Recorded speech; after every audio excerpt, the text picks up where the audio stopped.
Hoy tenemos un programa de gran interés general, porque vamos a hablar todo lo relacionado con las convulsiones, de las que nadie está exento de la posibilidad en algún momento de padecerlas, todo sobre sus síntomas, sus causas y su tratamiento. Prepárese para participar con nosotros. Acérquese un lápiz y un papel para tomar notas y hacernos sus preguntas a través de Facebook o WhatsApp. Démosle la bienvenida a nuestro invitado, el doctor Miguel Ángel Valle Murillo, especialista en neurología. Doctor, gracias. Muchísimas gracias. Para nosotros es siempre un verdadero honor tenerlo aquí en el programa, su presencia. Gracias por la invitación. Muchísimas gracias. El doctor Miguel Ángel Valle Murillo es médico egresado de la Universidad de Guadalajara. Él es especialista en medicina interna, egresado del Instituto Nacional de Ciencias Médicas y Nutrición Salvador Subirán en la Ciudad de México. Es especialista en neurología y cuenta con la alta especialidad en enfermedad vascular cerebral y ultrasonido cerebral. Es autor de múltiples artículos en revistas de investigación médica en el área de la neurología, entre muchos otros reconocimientos. Bien, doctor, hoy tenemos un tema, tenemos una buena cantidad de preguntas que nos han llegado, y es un tema de verdad de mucho interés porque pues no es de estas enfermedades o padecimientos nuevos, ¿verdad? Hay registros que a lo largo de la historia este padecimiento de las convulsiones han representado incluso una estigmatización, han representado, ¿verdad? Se pensaba, y por ahí en la Edad Media, nos comentaba usted un poco antes del programa, que se llegaba a pensar que esas personas estaban poseídas, cuando lo que tenían era simplemente un problema de convulsión, ¿verdad? Sí. Y en ese sentido también hay una gran cantidad de mitos, de creencias, y como en muchos padecimientos, nos pueden impactar mucho, pero cuando ocurren, las personas que no somos médicos no sabemos qué hacer y se presenta como una gran emergencia, como una gran problema, una gran situación que hay que resolver, sobre todo si se trata de un familiar cercano. ¿Qué es la epilepsia? ¿Qué son las convulsiones? ¿Hay diferencia? Por ahí, doctor, si fuera tan amable. Claro que sí, pues muchas gracias por la invitación. Antes que nada, sí, recalcar con respecto a la epilepsia, primero es una enfermedad bastante frecuente. A nivel mundial existen más de 50 millones de personas que padecen de esta enfermedad. En nuestro país, pues poco más de 3 millones también lo padecen, es decir, es algo bastante frecuente y como mencionabas, nadie está exento de padecer una crisis convulsiva en cualquier momento, y esto no necesariamente significa epilepsia. Ahorita vamos a aclarar justamente cuál es la diferencia entre una crisis convulsiva y epilepsia. Y dos, recalcar el punto que platicabas con respecto a la estigmatización. Muchas veces estas personas son etiquetadas, o sea, es llamado el epiléptico, y es motivo incluso de discriminación social, laboral inclusive, y no debería de ser así porque, bueno, es una enfermedad. Para empezar, ni siquiera es algo contagioso, pero además es algo que se puede tratar. Y esa es una parte en la que al final me gustaría hacer mucho énfasis. Es una enfermedad tratable. La mayoría de las veces tiene un buen pronóstico cuando se trata en manos expertas. Bien, entonces ahora sí, de lleno a la pregunta, la epilepsia como tal sería la enfermedad. Es decir, es una enfermedad que predispone a tener crisis epilépticas. Con este término todavía no estamos definiendo nada, pero es importante hacer la distinción porque una persona pudiera tener una sola crisis en la vida, que esto no se vuelva a repetir, una crisis epiléptica, y no lo convierte, no le da el diagnóstico, de epilepsia. Entonces, la epilepsia es la enfermedad que le predispone a seguir teniendo crisis. Por tanto, estas personas deberían de tomar el medicamento en algunas ocasiones toda la vida. Algunos de ellos podrán alcanzar una curación y podrán suspender el medicamento. Bien, la crisis convulsiva es un tipo de crisis epiléptica que se manifiesta por movimientos involuntarios. Esa es la más típica, la más escandalosa, la que más nos preocupa a todos. Es cuando la persona pues cae inconsciente al piso y empieza a hacer unos movimientos de sacudidas de los brazos, de las piernas. Podemos ver que los ojos se ponen en blanco hacia arriba, la quijada está pues dura, trabada, De pronto los podemos ver hasta que dejan de respirar, se empiezan a poner pálidos, morados, etcétera, ¿de acuerdo? Entonces, ese es un tipo de crisis epiléptica. El cerebro, pues, tiene varias zonas. Tiene áreas que sirven para el movimiento, tiene áreas que tienen que ver con la sensibilidad, con la visión, con la abstracción, etcétera. Entonces, cuando se afecta primordialmente, o al menos de forma inicial, las áreas motoras, o bien de forma generalizada, es cuando vamos a ver las crisis motoras, ¿de acuerdo? Las que son las convulsivas. Entonces, una crisis convulsiva debería ser una crisis que está afectando el área motora del cerebro. Si las crisis inician o afectan exclusivamente el área, por ejemplo, occipital, que es la que tiene que ver con la visión, la persona va a experimentar una crisis epiléptica, pero de tipo alucinación visual. Puede ver luces de colores, puede ver manchas, o puede llegar a tener toda una alucinación muy bien formada de ver personas, objetos, animales, etcétera. Entonces, el tipo de crisis depende del área del cerebro que está descargando. Por ejemplo, un tipo de crisis más o menos frecuente en los niños son las crisis de ausencia. Esa no es una convulsión, claramente. ¿Qué es lo que sucede? Que el niño está haciendo X actividad y de repente deja de hacerla, se queda mirando hacia el frente fijamente, le hablamos y simplemente no nos responde. Entonces, esa es una ausencia, nunca convulsionó y sin embargo es una crisis epiléptica. ¿De acuerdo? Qué importante esto, porque, aunque no era el tema precisamente el hablar de los niños, lo cierto es que hay una buena cantidad de casos. Yo conozco casos, claro que sí, de niños que presentan esta crisis de ausencia y es una forma de epilepsia. Perdón, doctor, continúa, pero de hecho, creo que era muy importante. Sí, es muy importante porque justamente muchos tienen la duda de si se es demasiado pequeño para tener una crisis y en realidad no. Una crisis puede presentarse desde el momento del nacimiento, desde el día en que nació, o una persona de más de 100 años pudiera presentar también una crisis. No hay una edad. Claro que hay ciertas edades de riesgo, sin embargo, una persona de cualquier edad puede tener una crisis. Bien. Estas crisis dependen, como lo precisa usted, lo señala, de la zona, de la región del cerebro. ¿Qué es lo que ocurre? ¿Qué es lo que genera esta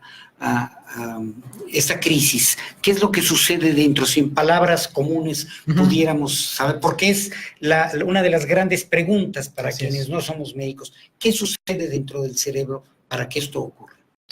Bien, aquí tendríamos que retomar un poquito lo que es la función normal de las neuronas. Las neuronas son un tipo de células que se pueden comunicar entre sí por medio de estímulos eléctricos y por medio de estímulos químicos, de tal forma que inclusive esa comunicación que hay entre una neurona y otra puede generar una actividad eléctrica que nosotros podemos medir con el estudio que se llama electroencefalograma. Entonces, de manera normal, el cerebro produce cierta actividad eléctrica que es, digamos, más o menos rítmica, cambia dependiendo de qué es lo que estamos haciendo o qué áreas del cerebro son las que se están activando. Pero bueno, el punto es que esta actividad debe de ser siempre organizada, siempre armónica. Y en algunas ocasiones, un grupo de neuronas genera una descarga de forma anormal, como que se pierde ese ritmo armónico. Entonces se van reclutando, es decir, pues ahora sí como que a las neuronas de alrededor les va contagiando esa pérdida del ritmo, se va amplificando, puede llegar a todo el cerebro, y ahí es cuando se genera pues una respuesta anormal. Dependiendo del área del cerebro que es la que está siendo afectada, pues ya es la manifestación que nosotros vamos a tener, ¿no? Y el cerebro pues echa a andar una serie de mecanismos para tratar de corregir esta actividad. Y entonces, en realidad, la mayoría de las veces, el cerebro va a detener la crisis convulsiva o la crisis epiléptica por medio de una serie de mecanismos contrarreguladores. Todo es, por así decirlo, fenómenos eléctricos que suceden a nivel de la neurona. En cuanto a causas específicas, no sé si hay una pregunta en particular al respecto, pero puede deberse a una lesión estructural, es decir, a un daño directo en el cerebro.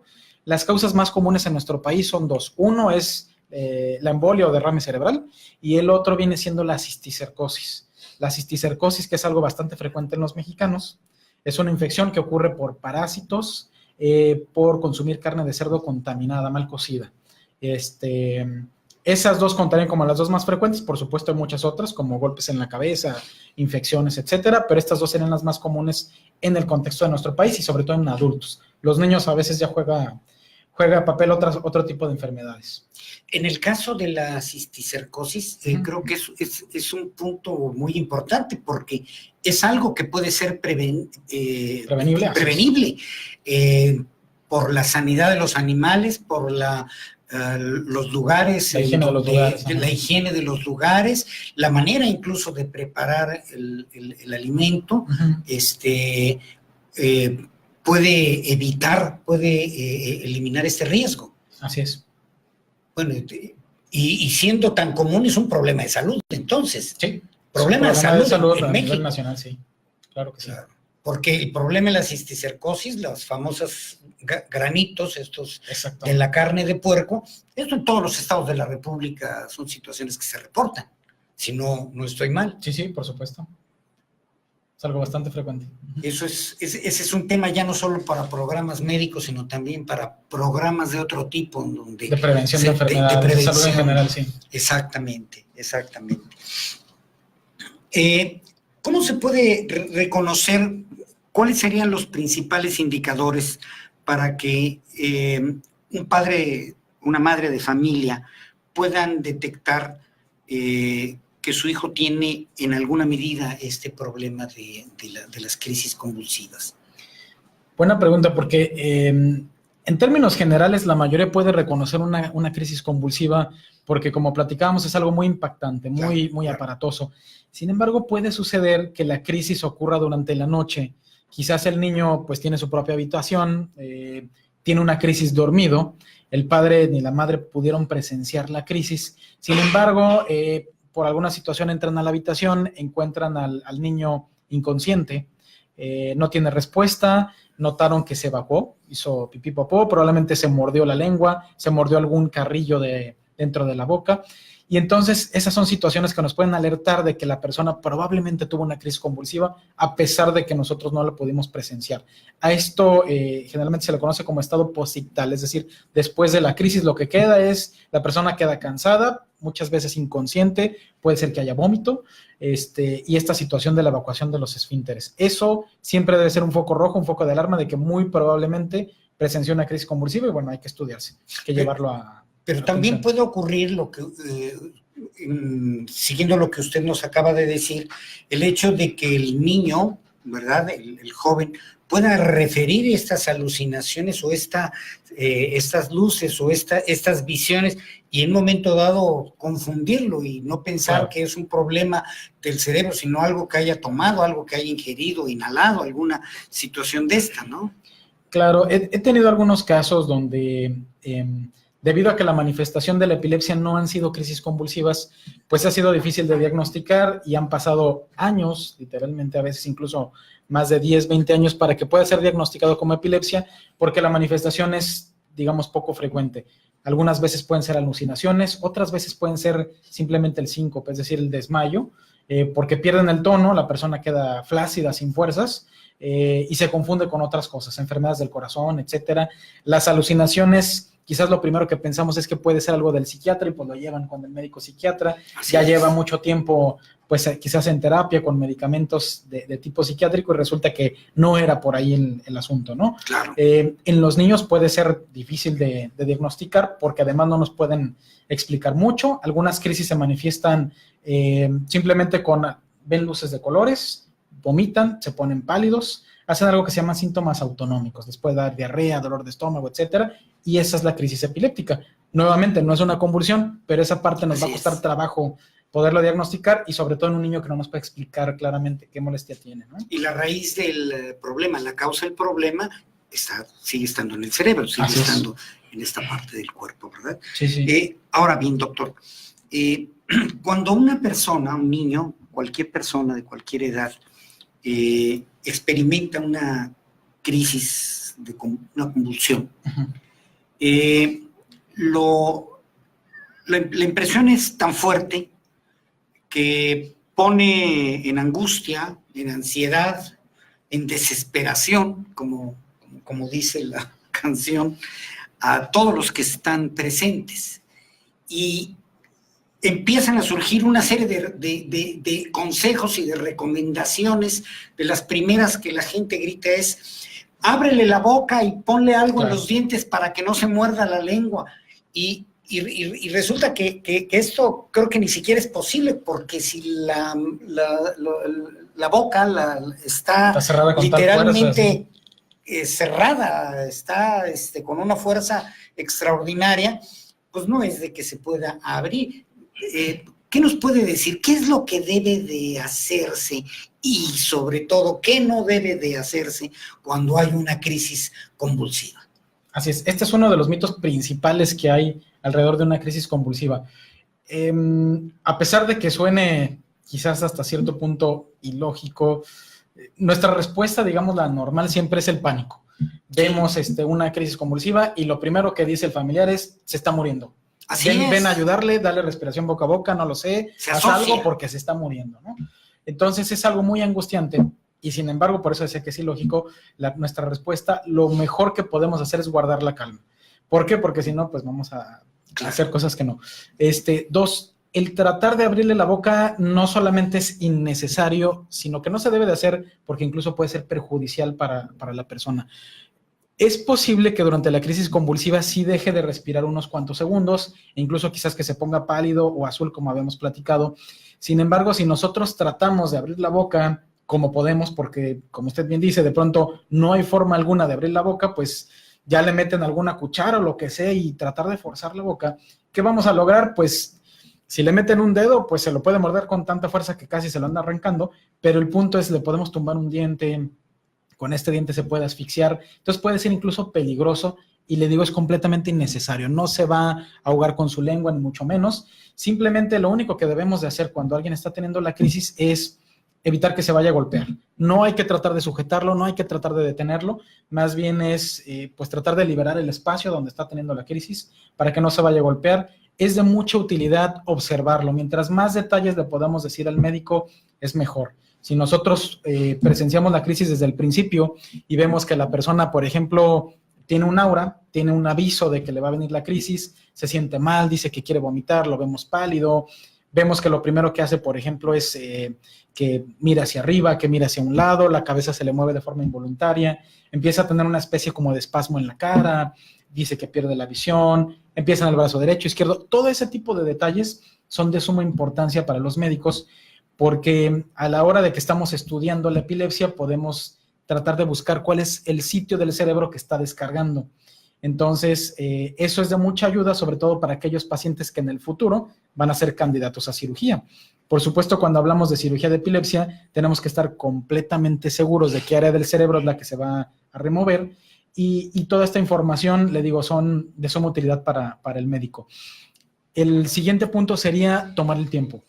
La gran mayoría de las veces las crisis duran no más de 2 minutos, entonces uno, observar todos los detalles, tener reloj en mano y estar observando que no pase, si ya llegó a los 3 minutos, es probable que no vaya a dejar de convulsionar. Entonces es momento de llamar 911, que llegue una ambulancia y se lo lleve al hospital. Más de 3 minutos. Más de 3 minutos no debería de durar. Le digo, la mayoría 2, entonces nuestro corte debe ser 3. Si ya lleva 3 minutos y vemos que no está parando, ya es una indicación para que lo llevemos al hospital, porque pudiera entrar en algo que se llama estado epiléptico, que el estado epiléptico es cuando no hay forma de que el cerebro por sí mismo pueda parar la crisis y necesita de medicamentos inyectados para que se pueda detener. Entonces, creo que esas son las recomendaciones principales. La más difícil, pero más importante es guardar la calma, porque si no, no vamos a recordar todo esto. Permítame volver a enumerarlas, porque claro que sí. Esto es algo que quienes no somos médicos debemos de, y tenemos familia y tenemos hijos y no estamos exentos de poder presenciar o padecer una situación así, no, porque incluso estamos hablando de que es la cisticercosis, es un alimento el que no lo puede generar, no una cuestión hereditaria o una disfunción o algún problema de nuestro organismo, ¿verdad? Uno, guardar la calma, que es lo más difícil, nos dice usted, y estamos totalmente de acuerdo. Guardar la calma. Segundo, no tratar de abrirle la boca, no hacerle caso a estas personas que quieren, ven demasiadas películas. Y no sí, si vemos que alguien la quiere hacer, hay que detenerlo, eso no se debe hacer. Así es. Tercero, evitar que se golpee. Cuarto, observar los detalles, porque esta información es vital, es crucial para los médicos. Y quinto, tomar el tiempo. Así es. Y esto es lo no hay alguna posición que hubiera que colocarlo, puede estar horizontal. Hasta que termine la crisis. Una vez termine. que deje de convulsionar, hay que colocarlo de lado, cualquier lado está bien, porque en algunas ocasiones vomitan. Entonces, Claro. aquí sí, con su vómito sí se podría ahogar. Entonces, en cuanto termine la crisis, en cuanto terminen los movimientos, se acuesta de lado, unos cuantos minutos es suficiente, 5 minutos, por ejemplo, y después de eso hay que dejarlo descansar. Es muy probable que la persona esté, pues, literalmente exhausta por la crisis convulsiva, probablemente se quede dormida y así hay que dejarlo, que descanse un ratito. Si es alguien que ya se conoce con el diagnóstico de epilepsia, muchas veces ya la familia, los padres, etcétera, ya saben qué es lo que hay que hacer. Pero para los demás, sí hay que llevarlo a atención a urgencias, pero si ya paró la crisis e incluso observamos que ya está empezando a despertar, no es motivo para que continuemos alarmados, porque la crisis ya se detuvo. El problema sería si vemos que ya pasó este tiempo que platicamos de los 3 minutos y sigue convulsionando. ¿De acuerdo? Dentro de las causas de la epilepsia, nos decía usted que hay tanto causas externas, podríamos decirlo de alguna manera, como también las internas. Las internas son algún problema que tenemos en nuestro cerebro, que pudiéramos tener en nuestra estructura cerebral, ¿no? Así Esta es una. Y la otra es los alimentos. La posibilidad de la cisticercosis. Más que los alimentos de la infección por el cisticerco. Exactamente. O sea, digo, aquí hablamos de un mal manejo, ya sea en el procesamiento o en la preparación, específicamente de la carne de cerdo. Así es. Y específicamente de la carne de cerdo. Sí, y bueno, hay básicamente como 2 picos de riesgo. Uno son los niños pequeños, que estos aquí predomina la situación genética. Ya esto, pues es una situación genéticamente determinada, se llama así tal cual. No necesariamente es heredable, pero tiene cierto patrón de riesgo de que la descendencia lo vaya a desarrollar. Una predisposición. Una predisposición desde el punto de vista genético. Y también pueden existir algunas malformaciones, o sea, al momento de que el cerebro se está, pues en el útero se está desarrollando, de pronto, por ejemplo, la corteza cerebral, que es la sustancia gris, tiene capas extras que pues no sirven para otra cosa más que para estar generando crisis, o de pronto no se cerró por completo cierta área del cerebro y dejó, pues digamos, un hoyo, un agujero, y esas áreas pues predisponen a estar teniendo las crisis. Y el otro pico importante es arriba de los 20 años, que esa es la epilepsia de inicio tardío, en la que ahora sí hablamos de los 2 factores importantes que son el consumo de carne de cerdo contaminada que puede provocar el cisticerco, las embolias o derrame cerebral, por supuesto un tumor cerebral podría provocar esto, el trauma craneoencefálico grave después de un accidente automovilístico o un golpe en la cabeza serio, también puede dejar un área de cicatriz y esa ser la fuente de las crisis convulsivas o epilépticas. Tenemos varias preguntas precisamente en relación, que ya están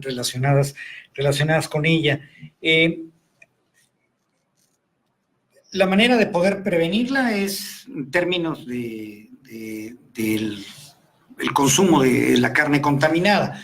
Las otras son padecimientos que podemos tener por una predisposición genética o por algún evento o alguna situación de carácter médico o algún accidente que pudiéramos presentar. Pero, ¿qué estudios se deben de realizar para poder diagnosticar la epilepsia? ¿Cuáles son los...? Bien, buena pregunta por lo siguiente. En primer lugar, el diagnóstico debe ser clínico. Si no nos queda la menor duda de que es una crisis convulsiva, basta para hacer el diagnóstico con que la persona tenga 2 o más crisis convulsivas, que no sean provocadas, por supuesto, porque aquí voy a hacer un paréntesis importante. Digamos una persona que, por ejemplo, tiene diabetes, usa insulina, se puso una dosis de más de la insulina, le provocó esto una caída del azúcar, una hipoglucemia, puede convulsionar por la hipoglucemia. Esa persona no tiene epilepsia, convulsionó porque se le bajó demasiado el azúcar. Entonces, alguien que tiene 2 o más crisis, pero no son provocadas por alguna situación reversible, es decir, que se puede corregir, vamos, de manera inmediata, a esto ya le podemos llamar epilepsia. No es que no sean del todo irrelevantes los estudios, por supuesto que nos van a servir, pero desde el punto de vista diagnóstico, quizás ya sale sobrando algún estudio. ¿Para qué sí nos va a servir, por ejemplo, una tomografía, una resonancia magnética en alguien que ya tiene el diagnóstico de epilepsia? Pues para tratar de buscar un origen. lo que platicábamos, quizás tuvo una embolia, tuvo un derrame cerebral, un tumor, una cicatriz por un trauma craneoencefálico, y eso lo vamos a ver con la imagen. Y quizás el estudio que juega un papel más importante aquí es el electroencefalograma. El electroencefalograma, que es el estudio que hace un momento comentábamos, que ve la actividad eléctrica del cerebro, nos puede ayudar a, uno, confirmar el diagnóstico de epilepsia en casos de duda. ¿En qué situaciones habría duda? Por ejemplo, el ejemplo que poníamos del niño que los padres no presenciaron la crisis, lo encontraron en el posictal, estaba inconsciente, vimos que se evacuó, que se orinó, pero no nos consta que haya convulsionado, a lo mejor puede ser otra cosa. Bueno, hacemos un electroencefalograma, vemos actividad epiléptica y ahora sí estamos seguros que lo que presenciaron ellos, o bueno, lo que vieron fue una crisis convulsiva, ¿no? El posictal de una crisis. Y también nos puede ayudar a clasificar el tipo de epilepsia o el tipo de crisis que tuvo. Así como hay diferentes tipos de crisis, dependiendo del área del cerebro que lo comienza, también existen diferentes síndromes epilépticos, ¿de acuerdo?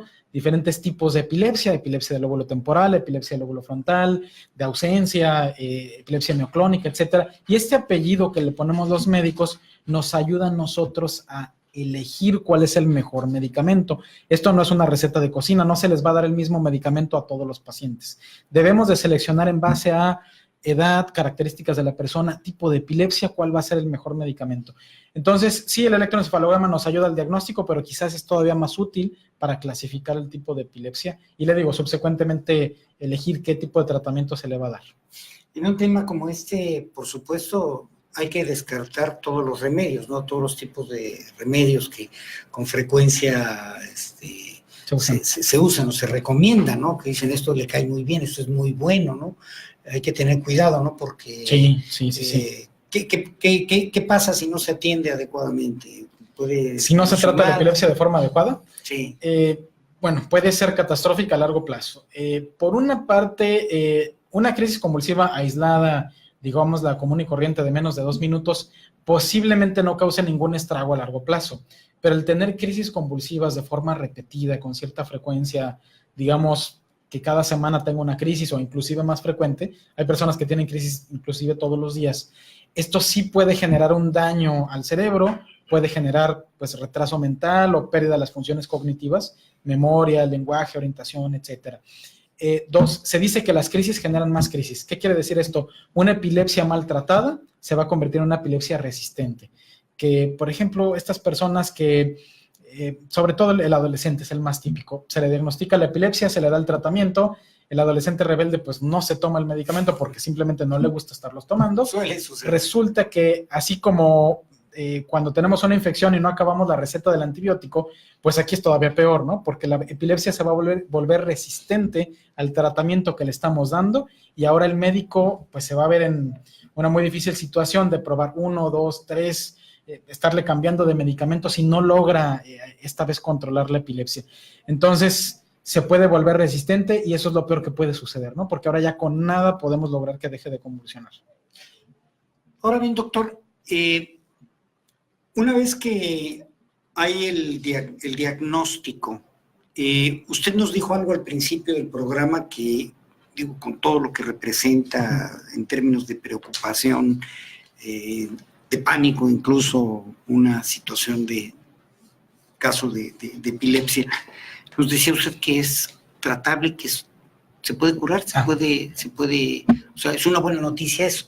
Sí, por supuesto. Y sí, efectivamente es importante hacer hincapié. Quizás antiguamente y en términos generales diríamos que la epilepsia no es curable. Para algunos casos no van a poder dejar su medicamento en toda la vida. Pero sin embargo hay un tipo de epilepsia, particularmente la epilepsia del lóbulo temporal, que tiene una alta tasa de curación. Estamos hablando de un 70% aproximadamente de posibilidad de curación con cirugía. Entonces, esta es una buena noticia para aquellos que padecen ese tipo de epilepsia, porque mientras más temprano los atendamos y, por supuesto, mientras más temprano los clasifiquemos como candidatos a cirugía, el pronóstico a largo plazo va a ser mejor. Ahora, esto no significa que todos sean candidatos y que de primera elección, en lugar de darles un medicamento, los vayamos a operar. Sin embargo, es buena noticia mantener en mente eso, que algunos casos son candidatos a la curación completa, es decir, cero crisis y sin usar medicamentos, si es posible. Eso, en un caso como este padecimiento, es una noticia buena, ¿verdad? Pero Sí. definitivamente es solo el especialista, a partir de todos los estudios y los diagnósticos y con su experiencia y su conocimiento, quien puede determinar el qué va y el qué no va, el qué hacer y el qué no hacer. ¿No es así? Así es. Descartando, por supuesto, los remedios, ¿verdad? Sí. Lo peor que podemos hacer es retrasar el inicio adecuado de esto. Y le digo, creo que este es uno de los padecimientos que vale la pena que sí sea valorado por un especialista, de ser posible directamente el neurólogo y en su defecto pues un médico internista. Mientras más experiencia tenga el médico en tratar epilepsia, el pronóstico de la persona va a ser mejor, porque de pronto le podemos dar algún medicamento que no solamente no mejora las crisis, sino que al revés, le incrementan las crisis. ¿Por qué? Porque quizás el médico no estaba familiarizado con este tipo de epilepsia, quiso darle un medicamento que es bastante usado, que es la famosa DFH, que ahora se conoce como fenitoína, y algunos tipos de epilepsia les va peor, empeoran con este medicamento. Es muy importante que mientras más experiencia tenga el médico en esto, mejor. Doctor, todos los tratamientos para estos casos no tienen como variable o como diferenciación la edad o alguna circunstancia, si es un bebé, si es una persona de la tercera edad, si es diabético, si no lo es. ¿Tienen que darse de manera muy particular, el caso muy específico, o son tratamientos que pueden utilizarlos todos? No, el tratamiento debe de ser de forma individualizada. A la hora de todos los factores, edad, inclusive el sexo, algunos son por kilo de peso, a lo que se dedica la persona inclusive puede llegar a ser relevante. ¿Por qué? Por los efectos secundarios. Algunos, por ejemplo, pueden producir una somnolencia excesiva, algunos no podemos darles a las mujeres en edad fértil porque se asocian mucho a complicaciones de malformaciones en los bebés. Algunos no se pueden utilizar en embarazadas, que las embarazadas también pueden desarrollar durante el embarazo la epilepsia. Entonces, se debe de hacer toda una historia de los antecedentes de la persona, como que todo su perfil, para poder decidir cuál es el mejor tratamiento para esa persona. Le digo, definitivamente debe ser individualizado. No es recomendable que alguien tome el medicamento de otra persona, porque pues de pronto ya sabe que la comadre me recomendó, ella tiene epilepsia y me dijo que me tome. ¿Le cayó esto, pues bien? No. Exactamente, no, porque quizás a la otra persona ese medicamento le va a empeorar las crisis o le puede dar un efecto secundario importante, ¿no? Entonces, definitivamente esto, le digo, es individualizado. Bien, ¿cuáles son creo que esta parte es muy, muy importante, muy relevante, sobre todo para quien ya ha experimentado una situación como esta, de los cuidados especiales que debe de tener una persona con estas crisis? Porque también hay una gran cantidad de ideas, ¿verdad? Y también de creencias y de mitos. Uh-huh. ¿Cuáles deben de ser los principales líneas a seguir? Claro, en principio de cuentas, creo que nuestra meta de tratamiento es que la persona pueda vivir sin el estigma de tener epilepsia, es decir, que pueda hacer su vida, de ser posible, lo más normal. Muchas de estas personas pues son muy jóvenes, pueden ser niños, pueden ser adolescentes o adultos jóvenes, y quizás no necesitamos pues hacerles una prohibición de no salgas, no comas esto, no te desveles, etcétera. Hay desencadenantes de crisis, no causas, sino factores que simplemente a alguien que ya tiene epilepsia le puede descontrolar sus crisis. Por ejemplo, los desvelos, los ayunos prolongados, que se salte comidas, las situaciones de estrés, nerviosismo extremo, también les puede desencadenar crisis. Entonces, digo, el estrés es algo que creo que ya lo habíamos platicado anteriormente, pues es muy difícil que lo podamos evitar en algunas ocasiones. Bueno, simplemente no depende de nuestro control, ¿no? Entonces hay que buscar formas de que se relaje la persona. Con respecto a los ayunos, por ejemplo, sí es muy importante que no se salte comidas, que busque la manera de que no se pierda ningún alimento. Y con respecto a los desvelos, siempre que sea posible evitarlos, pero si es una persona que ya está controlada y quiere acudir pues a una fiesta importante, graduación, yo qué sé, puede pagar esa deuda de sueño. Es decir, que se duerma durante el día unas horas antes, se desvela y la noche siguiente cuando llega, pues que compense esas horas que no pudo descansar y de esa forma prevenir que no tenga más crisis.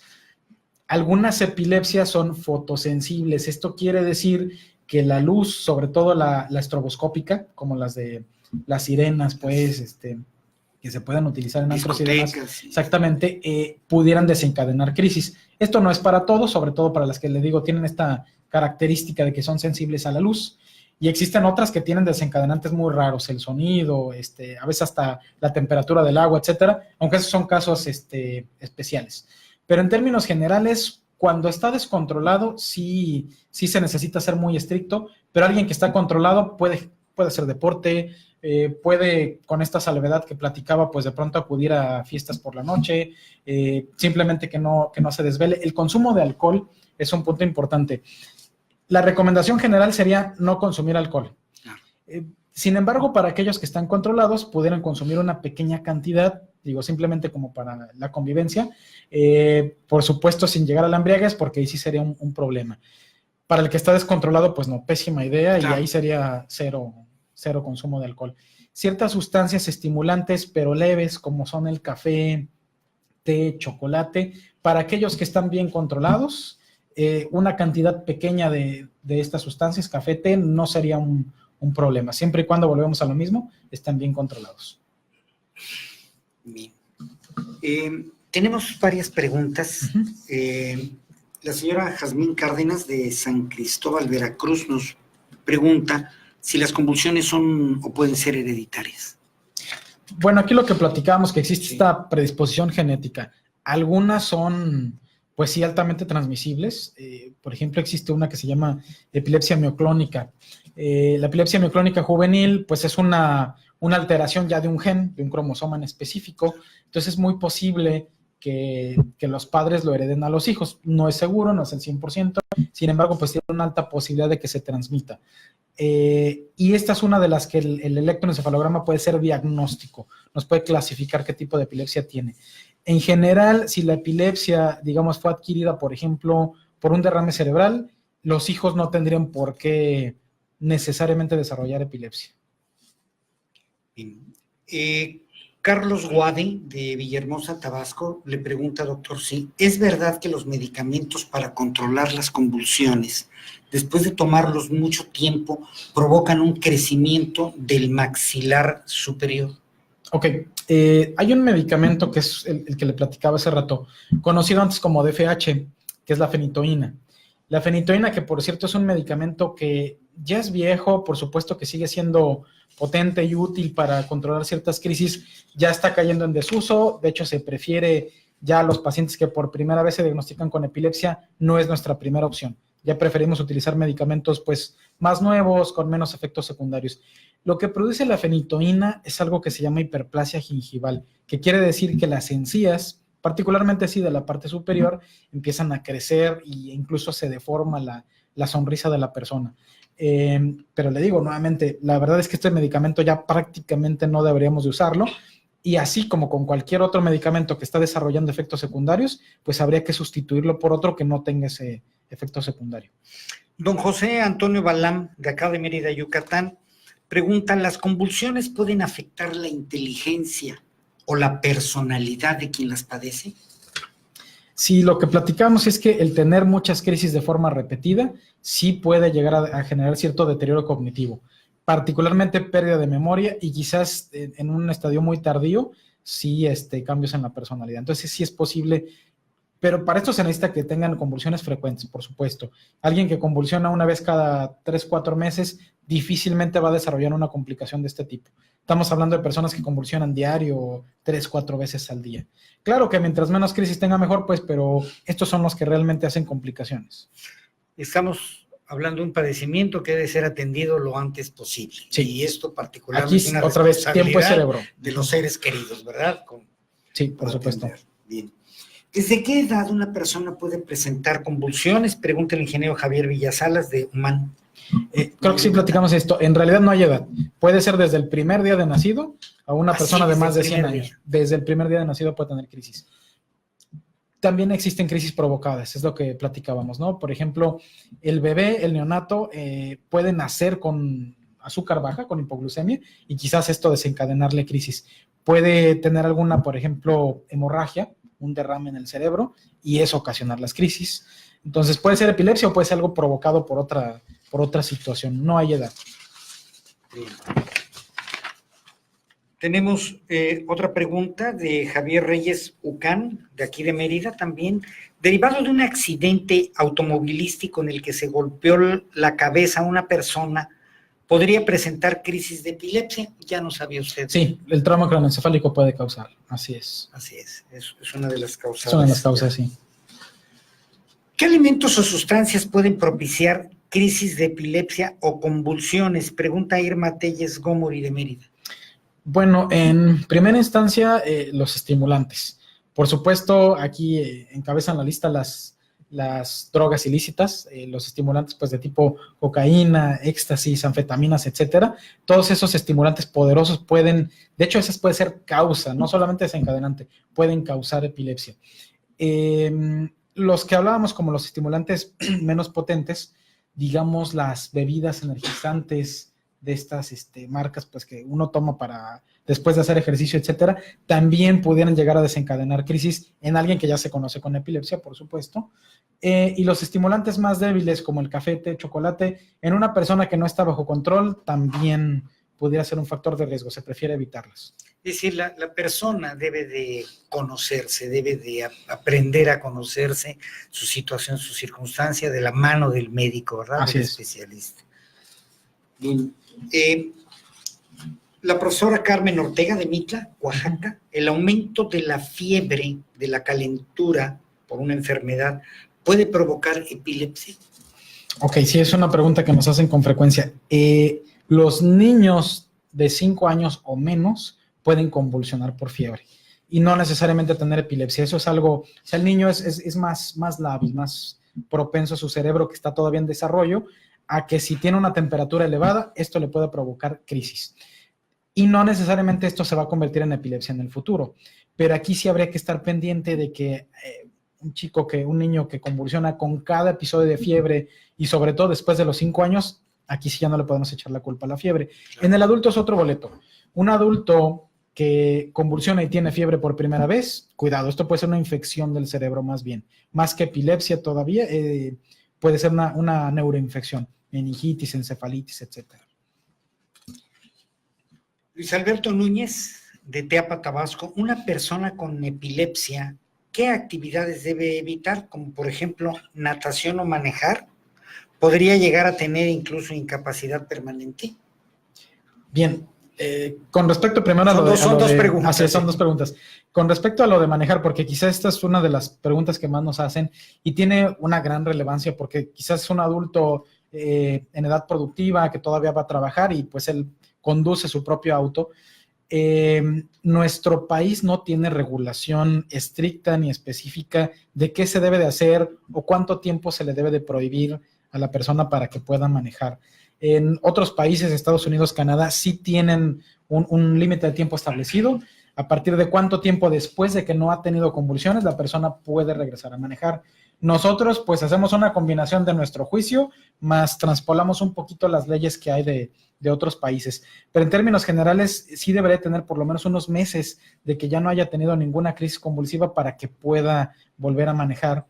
Entonces se necesita que esté bajo control, o sea, sin crisis, y 2, que el medicamento que está tomando o bien no cause el efecto de sueño, de sedación, o ya se haya habituado al mismo y ya no le produzca este efecto secundario. De lo contrario, pues no se recomienda que maneje.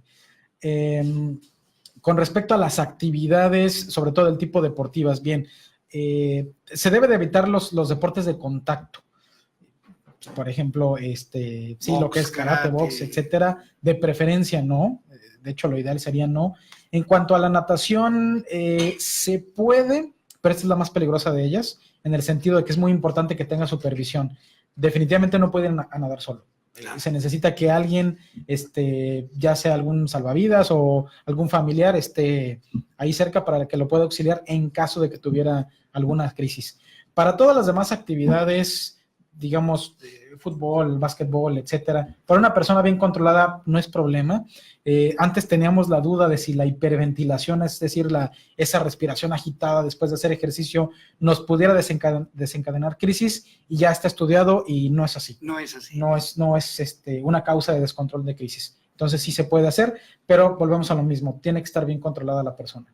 Porque la hiperventilación muchas veces no es solo después de hacer ejercicio, sino por ansiedad, ¿verdad? Así es. Y en un momento dado hay personas que se hiperventilan y no hay tampoco esa asociación. Así es. Muy bien.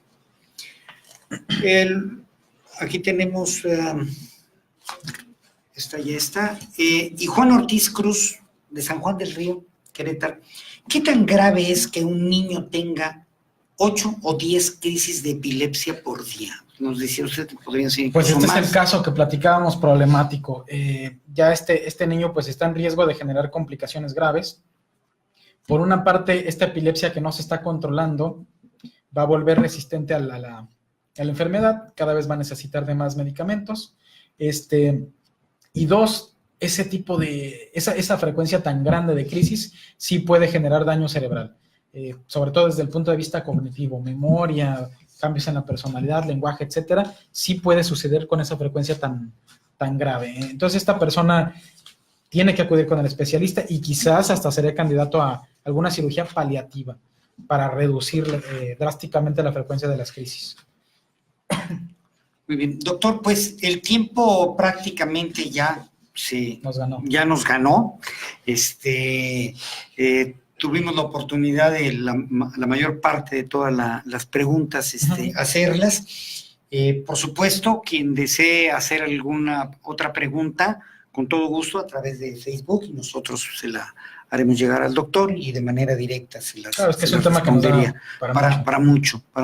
Doctor, en 2 minutos, si fuera usted tan amable, que nos pudiera hacer una breve síntesis, una recomendación para todas las personas que nos escuchan y que nos ven.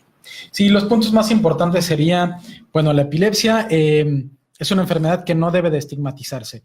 Primero, no asustarnos. Lo mejor que podemos hacer es llevar a la persona a atención temprana. Cuando presenciamos una crisis, tratar de guardar la calma, tomar el tiempo, observar las características de la crisis, que no se vaya a golpear la persona. No hay que introducirle absolutamente nada en la boca porque esto puede ser perjudicial. Y en cuanto acabe la crisis, poner a la persona de lado en caso de que vomite. Una vez que acaba la crisis y queda dormida, pues nuevamente guardar la calma y llevarlo a atención. Mientras más pronto tratemos las crisis, mejor. Una epilepsia maltratada puede llevar a complicaciones graves o que ya sea demasiado difícil de controlar. Y el otro mensaje, algunos tipos de crisis o de epilepsias son candidatos a la curación. Nuevamente, pues hay que acercarse a su especialista que identifique qué tipo de epilepsia es. Les decía, no es una receta de cocina, no todos deben de llevar el mismo medicamento. Esto debe de ser individualizado. Dependiendo de las características del paciente, dependiendo del tipo de crisis, es el tipo de medicamento o combinación de medicamentos que debe de llevar.